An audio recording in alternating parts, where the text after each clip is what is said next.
అందరికీ నా పేరు రత్నమ్మ. అందరికీ నమస్కారం. మీరు బాగున్నారా? నేను బాగున్నా. అయితే నేను ఉల్లిగడ్డ కూర గురించి చెప్పాలనుకుంటున్నా. ఉల్లిగడ్డ కోడిగుడ్లు.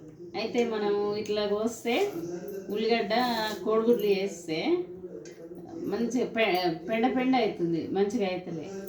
అయితే ఇది ఉల్లిగడ్డ కూర మంచిగా కావాలంటే ఇట్లా కోసుకోవాలి. ఇట్లా కోసి మళ్ళీ ఇట్లా పోయాలి.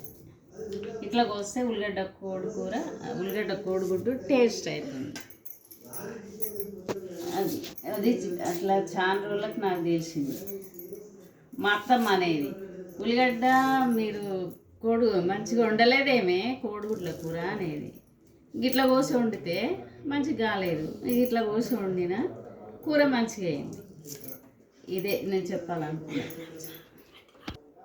ఒక పొడుపు కథ. పొట్టోనికి పుట్టడంగిలు అంటే ఉల్లిగడ్డ పొరలు ఇట్లా వెళ్తూనే ఉంటాయి కదా. దీన్ని పొట్టోనికి పుట్టడంగిలు అంటారు అనమాట. ఇవన్నీ అంగిలు పుట్టడు ఉల్లిగడ్డ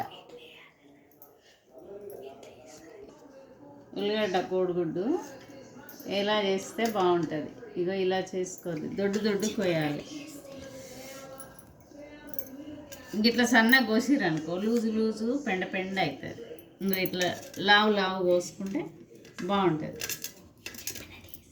నేను చెప్పినట్టు చేస్తే బాగుంటుంది అని చెప్పాలనుకుంటున్నా. అంతే చెప్పి. Please like, share and comment. Thank you and subscribe. Thank you.